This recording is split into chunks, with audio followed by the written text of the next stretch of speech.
Hello everyone, welcome to Factperiment. देखिए, Donald Trump अभी के टाइम पे अपना जो जियोपॉलिटिकल थॉट प्रोसेस है, उससे सिर्फ हर कंट्री का हाई लेवल लीडर्स को इफेक्ट करना चाहते हैं, या उस कंट्री का इकोनॉमिकल सेक्टर मतलब ट्रेड वार से इकोनॉमिकल सेक्टर्स को इफेक्ट करना चाहते हैं। ऐसा ही नहीं, ट्रंप चाह रहा है अभी के टाइम पे हर एक देश का, हर एक कंट्री का आम जनता भी ये जान पाए जो USA and Trump, specially Trump उस देश की जनता को किस नजरिए में देखता है। ठीक है, मतलब आम जनता तक डोनाल्ड ट्रंप का जो जियोपॉलिटिकल थॉट प्रोसेस है उसका इफेक्ट पड़े। डोनाल्ड ट्रंप अभी के टाइम पे ये चाह रहा है।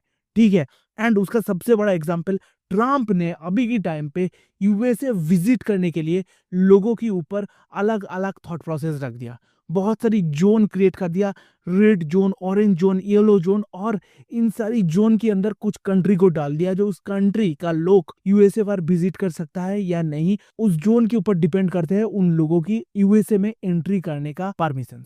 ठीक है, अब देखिए डोनाल्ड ट्रंप ये क्यों कर रहा है। ठीक है, सबसे बड़ा रीजन है ट्रंप अपना जो थॉट प्रोसेस है उससे आम जनता को इफेक्ट करना चाहते हैं, हर कंट्री का।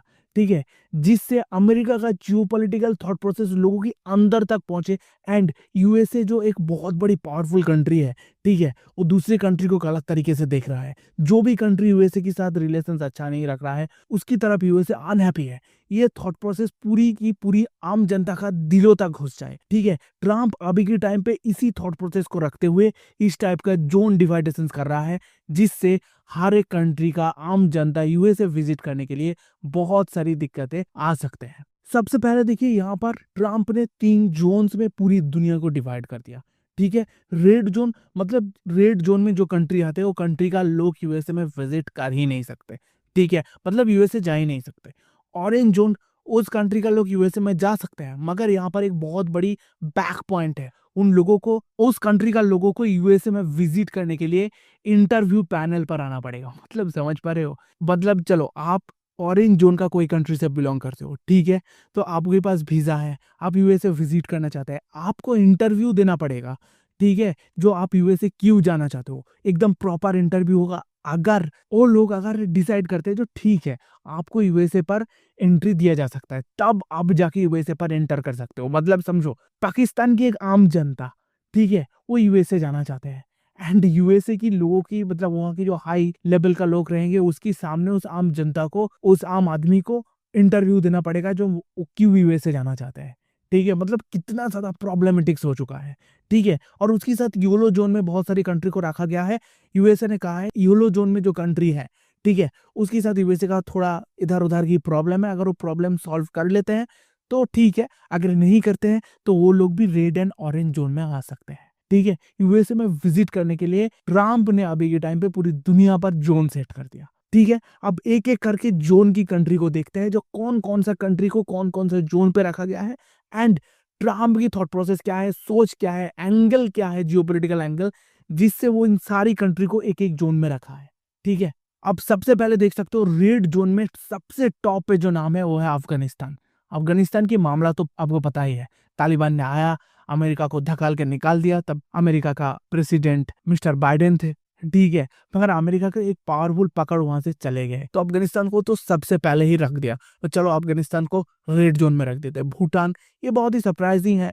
ठीक है, भूटान थोड़ा थोड़ा इंडिया का भी सपोर्टर्स है, साथ में चाइना को भी थोड़ा बैलेंस करके चलते हैं, मगर भूटान को भी ऐसे ही रेड जोन में रख दिया गया है। उसके साथ है क्यूबा, ईरान, ये तो बहुत बड़ी बात है। ईरान, इसको तो रेड जोन में रखना ही था, एंड ईरान के साथ अमेरिका का दुश्मनी बहुत पुराने थे, आपको पता है। जब लड़ाई चल रहा था, ठीक है, मिड ईस्ट पर इसराइल के साथ ईरान के, तब इसराइल का प्राइम मिनिस्टर बेंजामिन नेतन्याहू ने यूएसए आकर बोल दिया था शायद ईरान डोनाल्ड ट्रंप को मारने का कोशिश करेगा। ठीक है, तो ईरान को तो रेड जोन में रहना ही था। ठीक है, एंड यूएसए ईरान की जो ये एनिमी थॉट प्रोसेस है, ये बहुत हद तक आगे बढ़ेगा। अब देखना, अगर मिड ईस्ट का फाइट रुकता नहीं है, जो रुकने का नाम नहीं ले रहा है, ठीक है, आप फ्यूचर में जाके देखना, जो यूएसए कभी नहीं चाहेगा ईरान एक वहां पर न्यूक्लियर पावर बन जाए। ठीक है, तो यूएसए ईरान के ऊपर बहुत ही नेगेटिव थॉट प्रोसेस में देखेंगे, एंड डोनाल्ड ट्रंप का बहुत ही ज्यादा हाई क्रूएल आईसाइट रहेगा ईरान की तरफ। ठीक है, उसके साथ लीबिया, नॉर्थ कोरिया, आपको पता है नॉर्थ कोरिया के बारे में, तीन जोंग के बारे में, उसके साथ Somalia, Sudan, Syria, Venezuela and Yemen. Yemen Iran का एक पॉपेट्स कंट्री है। ठीक है? आपको पता है अल-कायदा टेररिस्ट वहाँ से बिलॉन्ग करते हैं, ठीक है? हूथी रिबल्स जिसको कहते हैं, ठीक है? तो इन लोगों को रेड ज़ोन में रखा गया, मगर मैं यहाँ पर एक चीज़ों में बहुत ज़्यादा सरप्राइज़िंग हो गया, ठीक है? लेबनान को इस रेड ज़ोन से बाहर कर दिया गया, इवेंचुअली ऑरेंज ये लोग किसी भी ज़ोन में नहीं रखा गया, ठीक है? मुझे समझ में नहीं आया, लेबनान के बारे में क्या यूएस ने कुछ सोचा ही नहीं? लेबनान के साथ इसराइल का इतना बड़ा लड़ाई चला, मतलब आपको पता है, ठीक है, लेबनान की जो टेररिस्ट था वहाँ पर, जिसको यूएसए टेररिस्ट ही कहता है लेबनान की आम जनता को, तो लेबनान के साथ इज़राइल का कितना बड़ा लेवल में कॉन्फ्लिक्ट हुआ था, ठीक है? मगर फिर भी लेबनान को यूएसए ने कुछ ऐसा इम्पोर्टेंस दिया ही नहीं यहाँ पर।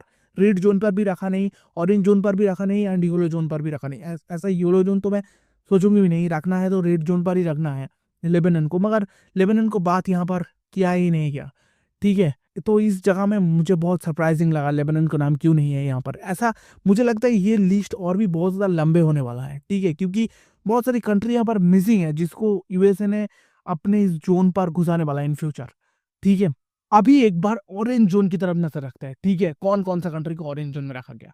पहले 3 कंट्री को मैं यहाँ पर हाइलाइट करना चाहता हूँ। पहला पाकिस्तान, दूसरा रसिया एंड तीसरा म्यांमार। उसके साथ बेलारूस, साउथ सूडान, तुर्कमेनिस्तान तथा बहुत सारी कंट्रीज़ हैं, ठीक है? मगर पहला क्वेश्चन पाकिस्तान को क्यों ऑरेंज जोन में रखा गया, ठीक है?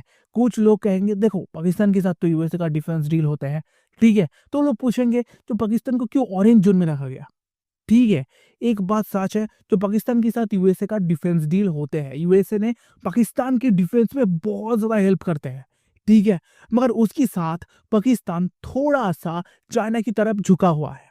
चाइना से बहुत अमाउंट का कर्जा है पाकिस्तान के ऊपर, तो पाकिस्तान पूरी तरीके से प्रो यूएसए कंट्री तो बन नहीं सकता। ऐसा पाकिस्तान तो पपेट्स कंट्री है ही, ठीक है? वो चाइना को बोलो या यूएसए का नाम ले लो, किसी का भी नाम ले लो, मगर एक बात तो यहाँ पर सच है, जो पाकिस्तान यहाँ पर यूएसए के साथ पूरी तरीके से डील नहीं कर सकता, मतलब वहाँ पर चाइनीज़ बैटर रहेंगे पाकिस्तान के साथ। एंड सबसे बड़ी बात पाकिस्तान के साथ यूएसए का और भी एक बहुत बड़ी प्रॉब्लम ये है, जो पाकिस्तान ओपनली टेररिज्म को सपोर्ट करते हैं, जिसकी वजह से इंडिया को यूएसए अपना फ्रेंड्स कंट्री मानते हैं। तो अगर डोनाल्ड ट्रंप यहाँ पर पाकिस्तान को पूरी तरीके से खुला छोड़ देता, ठीक है?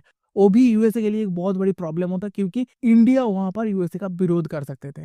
इंडिया के अंदर वहाँ पर एक इम्पैक्ट पड़ सकते थे, जो पाकिस्तान को यूएसए ने रेड या ऑरेंज किसी भी ज़ोन में नहीं रखा, ठीक है? मगर यहाँ पर डोनाल्ड ट्रंप अपनी जियोपॉलिटिकल थॉट प्रोसेस रखते हुए पाकिस्तान को ऑरेंज ज़ोन में रखा है, ठीक है? ना तो रेड ज़ोन में, ना ही एकदम ग्रीन कर दिया, ठीक है? और दूसरी बात रसिया को तो रखना ही था, क्योंकि देखो रसिया के साथ यूएसए का जो अभी के टाइम पे रिलेशंस है वो थोड़ा-सा ठीक होते हुए दिख रहा है, ठीक है?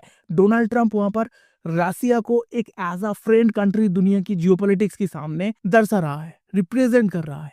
मगर जो हिस्ट्री है, इसको आप नज़रअंदाज नहीं कर सकते हो, ठीक है? रसिया के साथ यूएसए का रिलेशंस हिस्टोरिकल टाइम से आज तक जियोग्राफिकल पोज़ीशंस देखते हुए कभी ठीक हो ही नहीं सकते, ठीक है?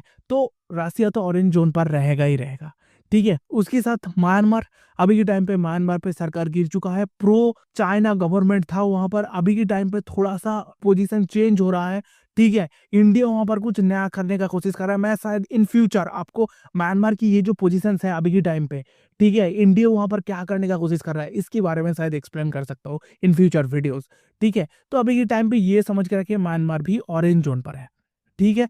एंड येलो ज़ोन पर कुछ कंट्रीज़ हैं, आप देख सकते हो छद, कैमरून, ठीक है? उसके साथ कंबोडिया, बहुत सारी अफ्रीकन कंट्री एंड कंबोडिया एक एशियन कंट्री है, इसके साथ और भी बहुत सारी कंट्रीज़ है, इसको येलो ज़ोन में रखा गया। एंड अगर ये कंट्री जो प्रॉब्लम है उसको सॉल्व नहीं कर सकते, तो डोनाल्ड ट्रंप ने वहाँ पर बोला है कि ये कंट्री भी रेड या ऑरेंज ज़ोन पर आ सकते हैं, ठीक है? अब यहाँ पर 2 टाइप का क्वेश्चन्स आते हैं, ठीक है? जो क्या ये जो red zone, orange zone, yellow zone बना दिया गया है, इसकी वजह से यूएसए का इकोनॉमी, यूएसए का टूरिज़्म, यूएसए का किसी भी सेक्टर पर कोई इम्पैक्ट पड़ेगा? ये फ्यूचर में देखना होगा, ठीक है? तो इसका इम्पैक्ट किस तरीके से आता है यूएसए के ऊपर। एंड दूसरी बात, ये जो ज़ोन बनाया गया है, इससे दूसरी कंट्री का जो आम जनता है, वो यूएसए के बारे में क्या सोचने लगते हैं? वो डोनाल्ड ट्रंप के बारे में अपने थॉट प्रोसेस को किस तरीके से चेंज करते हैं, ठीक है? एंड जियोपॉलिटिक्स में डोनाल्ड ट्रंप का ये गेम पॉइंट किस तरीके से एक नया डेवलपमेंट ले आ सकता या कुछ बड़े इम्पैक्ट नहीं पड़ेगा, इसके बारे में भी देखना होगा इन फ्यूचर, ठीक है? तो अभी के लिए यही ज़ोन डिवाइडेशंस था ट्रंप के लिए, ठीक है? Colour zone divisions. तो मैं देखना चाहूँगा इसके बारे में, जो इन फ्यूचर इसका क्या इम्पैक्ट होता है ऑल वर्ल्ड जियोपॉलिटिक्स में।